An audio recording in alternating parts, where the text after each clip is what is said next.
باب اول نظام حکومت ڈاکٹر انجینئر جاوید یونس اپل صاحب کی تحریر۔ موضوعات انڈر بریکٹ کے نام سے ریکارڈ کیے جائیں گے۔ انڈر بریکٹ دنیا کی سطح پر پاکستان کا ظہور۔ دنیا میں زیادہ تر ممالک شاہی خاندانوں کی تخلیق کردہ سلطنتوں کے طور پر یا زبردست جنگی سرداروں کی فتوحات کے نتیجے میں ابھرے۔ انہوں نے اوپر سے نیچے تک خیموں سے فائدہ اٹھانے والوں کی طاقت کے راستے کے طور پر حکومت کی مثلث سب سے اوپر بادشاہ اور بنیاد پر مضامین کی ایک چوٹی رہی ہے۔ پاکستان ایک منفرد ملک ہے۔ یہ لوگوں کی مرضی کے مطابق بالغ فرنچائز کے نتیجے میں وجود میں آیا، لیکن اس کی تخلیق کے فوراً بعد اقتدار کے بھوکے گروہوں نے اقتدار سنبھال لیا۔ انہوں نے جان بوجھ کر آئین بنانے میں تاخیر کی، زرعی اصلاحات کی مزاحمت کی اور بنیادی جمہوریتوں کو پنپنے سے انکار کیا۔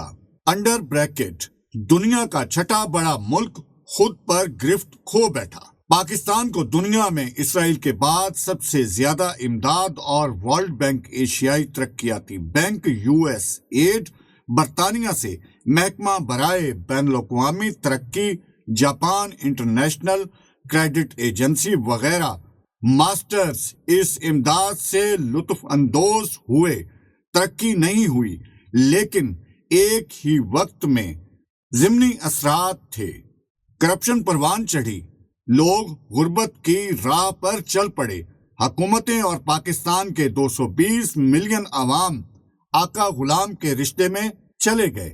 لوگوں نے محنت کرنا چھوڑ دی اور غیر مناسب طریقوں سے امیر بننا پسند کریں گے۔ پیداوار کم ہو گئی، غیر ملکی آمدنی صرف $22 بلین رہ گئی۔ اس کے مقابلے میں بیرونی ملک جانے والوں نے $30 بلین تک ترسیلات زر رقم بھیجی۔ پاکستان ایک بدمعاش ریاست بن گیا۔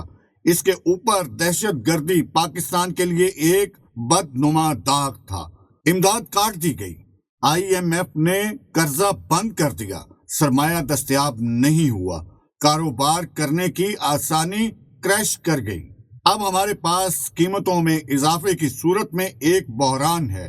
اس کی جڑ کم پیداواری صلاحیت اور بے روزگاری ہے۔ چیزیں تب ہوتی ہیں جب ہم انہیں ہونے دیتے ہیں۔ انڈر بریکٹ زوال کے مختلف طریقے۔ لوگ سست ہیں، نہ کوئی حوصلہ ہے اور نہ ہی کام کرنے کی خواہش۔ کوئی بھروسہ نہیں ہے۔ چھوٹے شہروں میں 60% افرادی قوت کے پاس مواقع نہیں ہیں۔ لوگ انتظار کرتے ہیں کہ کوئی مسیحا آئے اور ان کے مسائل حل کرے۔ ہر بار ایک فرضی مسیحا سامنے آتا ہے اور لوگ ہر بار دھوکہ کھا جاتے ہیں۔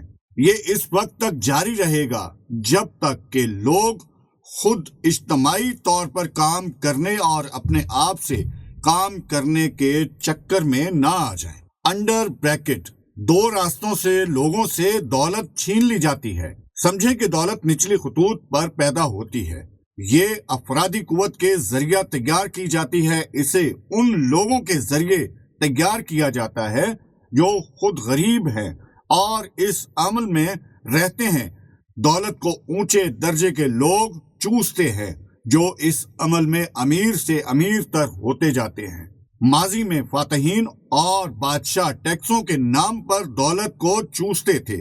منگولوں، مغلوں اور انگریزوں نے سب یکساں وقت گزرنے کے ساتھ ساتھ سپلائی لائن کو برقرار رکھنے کے لیے حکمرانوں نے ٹیکس کا پیسہ عوام کی فلاح اور بہبود اور عوامی کاموں پر خرچ کرنا شروع کر دیا۔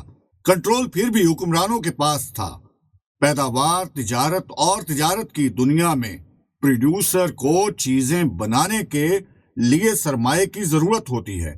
تاجر کو سپلائی چین چلانے کے لیے سرمایہ کی ضرورت ہوتی ہے۔ اس مرحلے پر ایک بینکنگ نظام متعارف کرایا گیا۔ انہوں نے عوام سے پیسہ اکٹھا کرنا اور سرمایہ داروں کو قرض دینا شروع کر دیا۔ پروڈیوسر خود کو صارفین سے الگ کر کے ایک مختلف طبقہ بن گئے، کیونکہ ان کے پاس مشترکہ مفادات صارفین سے مختلف تھے۔ صارفین کو ایک مختلف طبقے کے طور پر چھوڑ دیا گیا۔ اشیاء کو بازاروں میں فروخت پر رکھا گیا تھا تاکہ لوگ دوبارہ پیسہ خرچ کریں جو پروڈیوسر کو جاتا ہے۔ قیمتیں طلب اور رسد کی بنیاد پر گردش کرتی رہیں۔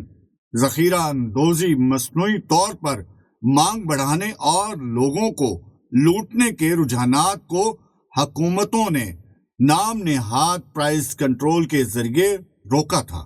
انڈر بریکٹ مثلث کو الٹا کرنا۔ چین کا 1966 سے 1976 کا ثقافتی انقلاب ایک شدید سماجی مداخلت تھا۔ اس نے سخت طریقے سے تبدیلی لائی۔ بہت سے لوگوں کو بڑی قربانیاں دینی پڑی۔ یونیورسٹیاں 2 دہائیوں سے بند تھیں۔ نوجوانوں کو کمیونز میں بھیجا گیا۔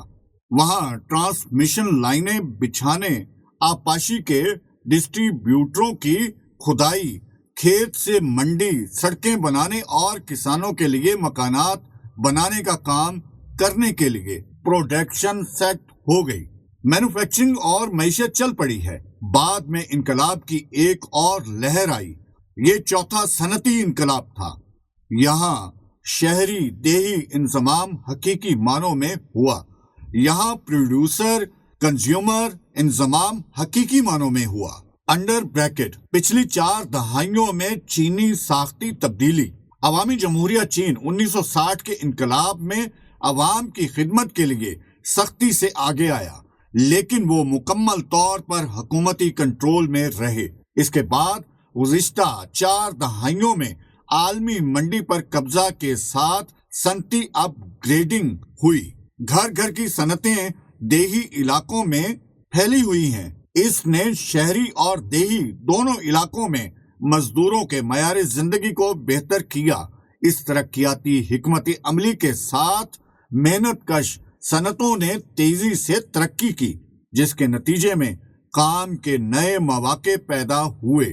ریاستی ملکیتی کاروباری اداروں کو تعداد اور پیداوار کے لحاظ سے کم کیا گیا تھا، لیکن ان کی کارکردگی کارکنوں کی شرکت سے کئی گنا بڑھ گئی تھی۔ اس کے نتیجے میں شہری اور دیہی دونوں علاقوں میں مزدوروں کا معیار زندگی کئی گنا بڑھ گیا تھا۔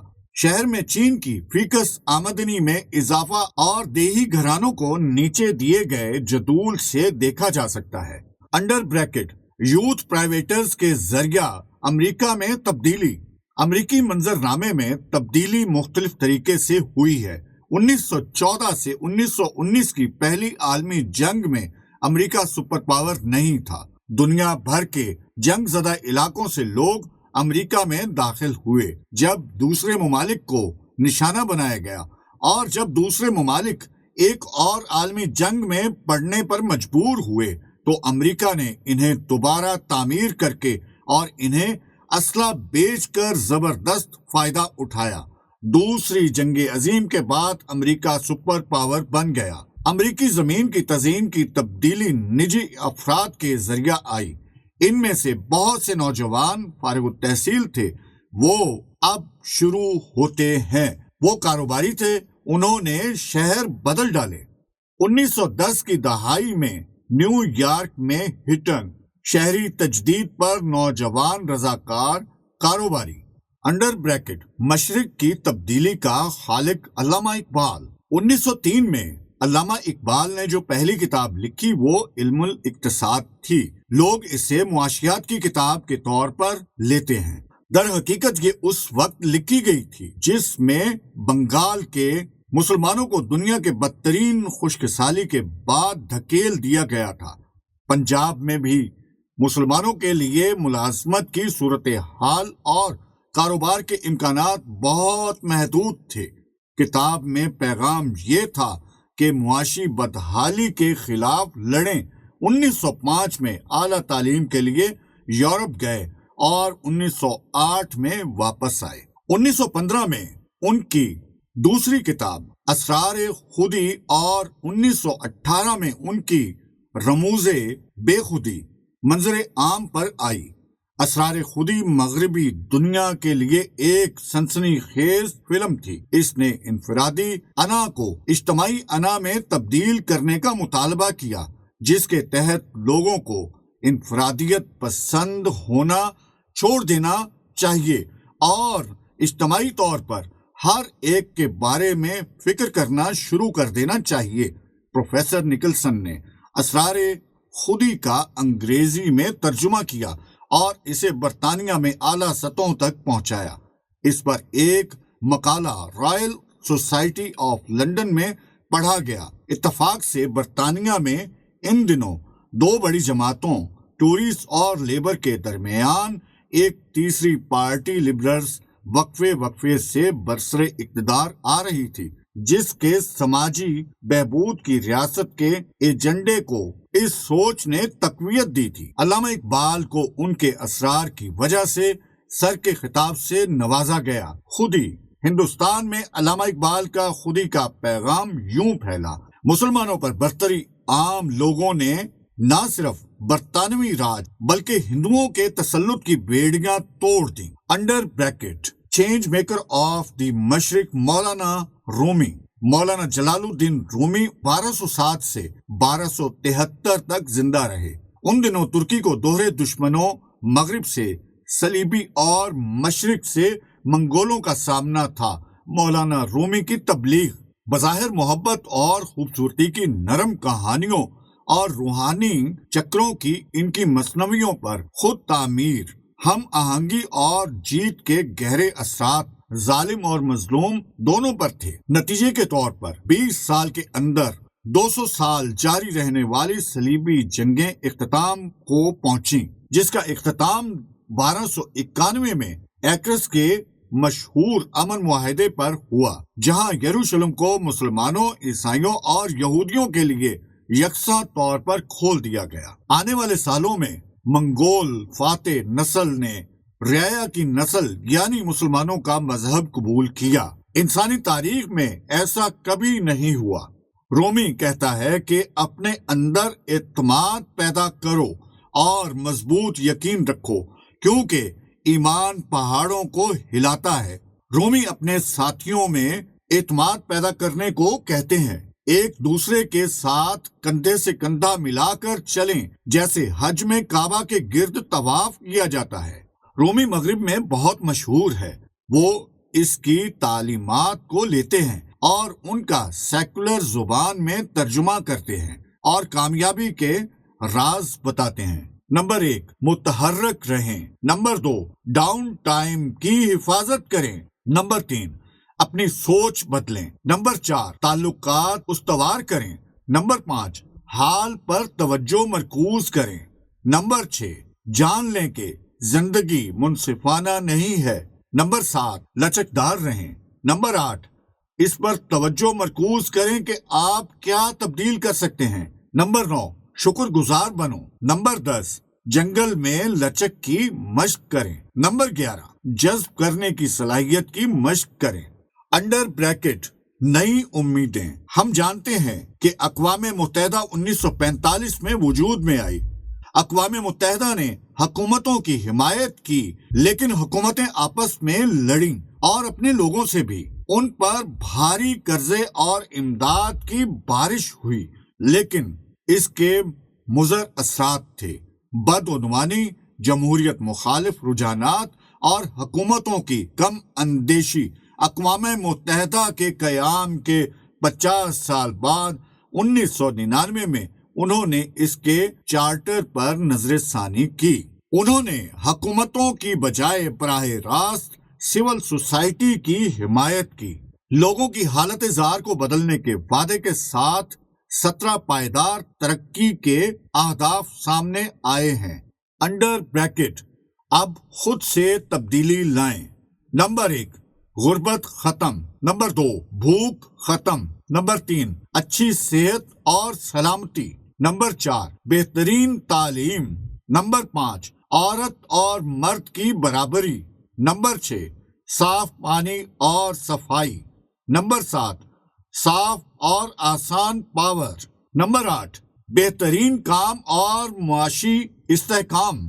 نمبر 9، صنعتی ترقی اور ذرائع۔ نمبر 10، غیر امتیازی سلوک۔ نمبر 11، مضبوط شہری اور دیہاتی نظام۔ نمبر 12، معیاری پیداوار اور تقسیم۔ نمبر 13، بہترین آب و ہوا۔ نمبر 14، زیر آب زندگی۔ نمبر 15، زمین پر زندگی۔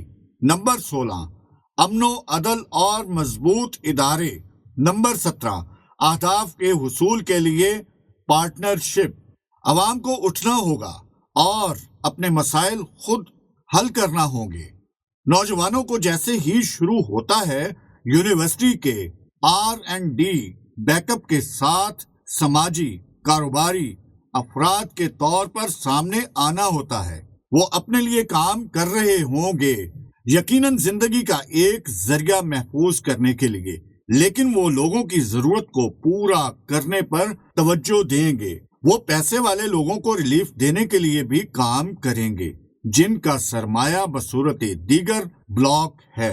پہلے یہ ممکن نہیں تھا، لیکن اب دنیا بدل چکی ہے۔ 4G سسٹم میں آج کنٹینیوٹی ہے۔ آج پوری دنیا جڑی ہوئی ہے۔ سرمایہ کی منتقلی براہ راست منتقلی سے ہوتی ہے۔ خرید و فروخت آن لائن کی جاتی ہے۔ انڈر بریکٹ، نوجوانوں کو متحرک کرنے کا طریقہ کار۔ یونیورسٹیوں کے نوجوانوں کی نہ تو حوصلہ افزائی کی جاتی ہے اور نہ ہی وہ ان نچلی خطوط تک پہنچنے کے لیے تیار ہوتے ہیں جہاں مسائل ہوتے ہیں، اور نہ ہی انہیں ابتدائی طور پر تربیت دی جاتی ہے تاکہ وہ حل فراہم کرنے والے کاروباری افراد کے طور پر آگے آئیں۔ انڈر بریکٹ، اجتماعی کوآپریٹو تحریکیں مل کر کام کریں۔ یہ مشکل لگ رہا ہے، لوگ مل کر کام کیسے کر سکتے ہیں، لیکن یہ کرنے کے قابل ہے۔ ایسی مثالیں ہیں جن کا حوالہ دیا جا سکتا ہے، ہمارے آس پاس موجود ہیں۔ کوآپریٹو ماڈل ٹاؤن سوسائٹی، جو آج لاہور کا ایک پوش علاقہ ہے، 1922 میں قائم کی گئی تھی۔ دیوان کھیم چند نے سر گنگا رام کی سرپرستی میں یہ خیال ایک فرانسیسی ناول سے لیا، جس کے مصنف نے ایک ایسے قصبے کا تصور کیا جو خود لوگوں نے تیار کیا اور آباد کیا تھا۔ مٹھی بھر 200 ممبران اکٹھے ہوئے اور لاہور کے جنوب میں ایک زمین لے کر اپنے گھر، سڑکیں اور خدمات بنانے اور اپنے معاملات خود سنبھالنے لگے۔ پورے ہندوستان میں یہ پہلی مثال تھی۔ کوآپریٹو سوسائٹی ایکٹ برطانوی حکومت نے اس طرح کی سرگرمیوں کی حمایت اور شراکت داروں کے مفادات کی حفاظت کے لیے منظور کیا تھا۔ سوسائٹی کی اپنی الیکٹرک جنریشن 1930 سے 1940 میں تھی۔ اس کی اپنی نہری پانی کی فراہمی تھی۔ اس کا اپنا کوآپریٹو سٹور تھا۔ اس کی اپنی بس سروس تھی۔ انڈر بریکٹ، کوآپریٹو موومنٹس مل کر کام کریں۔ پرائیویٹ ایئرپورٹ سیالکوٹ، وہاں پہلا نجی اور اجتماعی ملکیت کا ہوائی اڈا ہے۔ سیالکوٹ میں 2007 میں کھولا گیا۔ اس میں 6 ایئر لائنز کی گنجائش ہے۔ ایئر لائنز 9 منزلیں ہیں۔ یہ سالانہ 1 ملین مسافر اور 20 ٹن کارگو کو ہینڈل کرتا ہے۔ انڈر بریکٹ، کوآپریٹو موومنٹس مل کر کام کریں۔ Defence welfare society Lahore, defence welfare society Lahore Pir colony Lahore کو نجی وسائل رکھنے والے افراد کی مکمل حمایت حاصل ہے۔ اس کا مقصد ان غریب افراد کو تکنیکی مہارتیں فراہم کرنا ہے جو رسمی تعلیم کے متحمل نہیں ہیں۔ انہیں اس قابل بنانا ہے کہ وہ اپنی اور اپنی فیملی کی مدد عزت و احترام کے ساتھ کر سکیں۔ Vocational training centre defence welfare society 2008 میں صرف 2 کمروں سے شروع کیا گیا، جو اب ایک 3 منزلہ بہترین بلڈنگ 2009 میں بن چکی ہے، جس میں 14 قسم کے ہنر سکھائے جاتے ہیں اور طالب علموں سے فیس بھی نہیں لی جاتی، اور سوسائٹی ان طالب علموں میں سے کچھ کو کورس مکمل کرنے کے بعد کام کرنے کے لیے مالی تعاون بھی کرتی ہے۔ اس ماڈل کو مندرجہ ذیل اقدامات سے کامیاب کیا جا سکتا ہے۔ نمبر 1، مشکلات کا احاطہ کرنا، شہر کے اندر لوگوں سے مل کر۔ نمبر 2، ان کے حل کے لیے اقدامات کا سوچنا۔ نمبر 3، لوگوں کی ضروریات کو پورا کرنا۔ نمبر 4، مشکلات پر قابو پانے کے طریقوں پر غور کرنا۔ نمبر 5، ایسے لوگوں تک پہنچنا جو دوسروں کی مدد کا جذبہ رکھتے ہیں۔